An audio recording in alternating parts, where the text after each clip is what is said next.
Hello, trading has closed on April the 4th, 2024. We'll go over our calls. We'll do our disclaimer first. We'll go over our calls and make some predictions. It's my trading plan for Friday, which is April 5, 2024. Please remember, my calls can be wrong. Trade at your own risk. Every so often I get somebody ask me how they get the rules I use. There's a webinar available here. There's a book. There's an electronic version of the book. The paperback's all sold out, although I've seen it on the Amazon website. A used copy has gone for as much as $200, although I don't think that's what they're asking now. And if you don't have this, I think you should familiarize yourself with the characteristics of the system if you're going to risk any money. Look for the pattern with the early high, which is this. We said normally it's a rally day with a high in the final hour. Failure is a straight line drop. Well, that's a straight line drop like we don't see very often, so that's failure, and it usually leads to lower prices, although they don't have to come tomorrow. Only thing killing the idea is gapping and taking out this high. That seems like kind of impossible to me, but you never know. We had some price targets we looked for: 52.2336, 52.2876. Those both printed. And we always feel good when we cross an old target off the list. We'll cross off 51.7738 from a couple of weeks ago.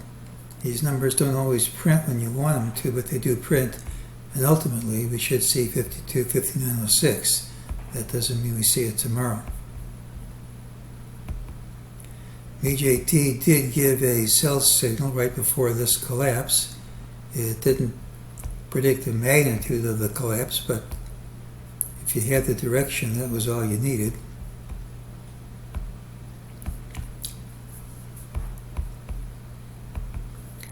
Oh, we finally gotten the kind of break of this trend line I've been waiting for.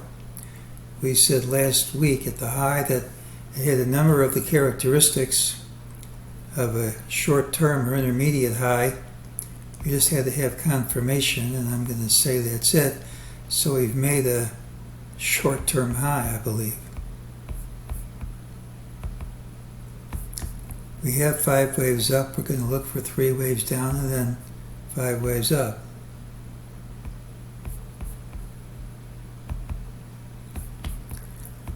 This was the 5th wave in blue. We have to find some way to count this and see where it might end. We'll drop down to the 5-minute chart. This was the count we showed yesterday, 1, 2, 3, 4, 5. That could be A. You can count this as A, B, C for B. And at today's low, wave C is equal to 161.8% of wave A.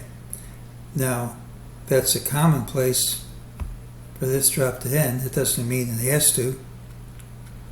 We'll just say the elements are there. And if you rally from this point, you've got a wave count which explains it. Now, I don't think that's the end of the correction, but it certainly could easily be the end of an ABC, and then we have to make an ABC up before dropping again.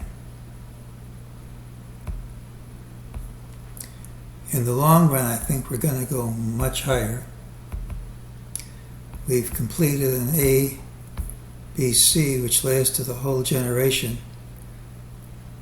This is 5 waves up, but I think that's wave 1 of some degree.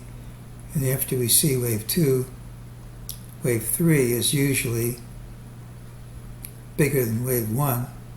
So once we correct here, I think we're going to have a huge rally. It's just a question of how far we drop. We don't really have the elements for a collapse here. This isn't. This was one of Carol Ann's dates for a top. So far, it's worked out, but there's some other data with timing which shows this can't be the top. we have this which says that this ultimate target says it can't be the top. We have higher prices in futures which say it can't be the top, and we have that long-term count we just showed. You're not going to have an ABC over 20 years and then have a wave up which lasts only a few months. I mean, those things just don't happen. Well, Friday's pattern has the early low. It doesn't tell us where we open. The non-farm payroll report comes out before tomorrow's open. I just can't predict the response to such reports with any degree of accuracy. Now, today's normally bullish pattern was bearish instead, unless we gap and promptly move over today's high. That's not going to happen. This should lead to lower prices. Doesn't mean they come immediately, but they should come. Short term, very short term, we have a spike over the VIX upper Bollinger Band, and we have a wave count showing a complete 3 waves down.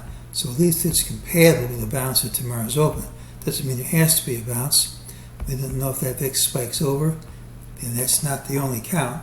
But at least if you bounce at the open, you have conditions which are compatible with it. Intermediate term, we called for a top, short-term top last week, and so far that's working to the day.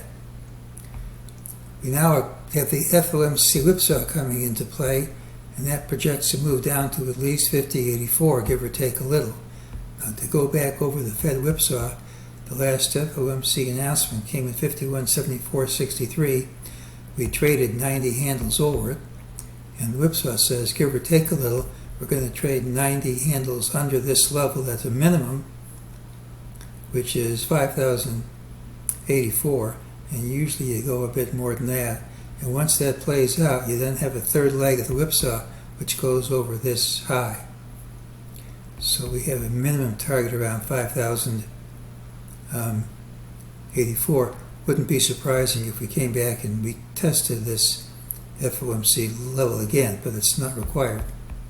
If we go significantly over it, that kind of kills the whipsaw idea, because that once you go through it with conviction, that should really hold, give or take a little.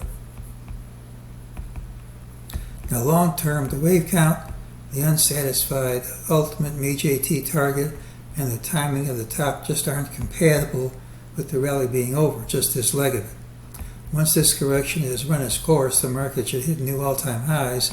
At the very least, a cash equivalent of this week's future size should be seen.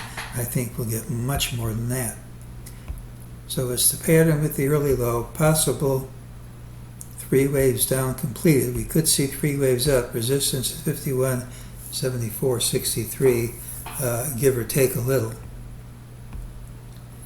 And after that, we think we're going to finish dropping down to at least 50.84 and then hit new highs. This isn't going to play out in the day. And that's today's call.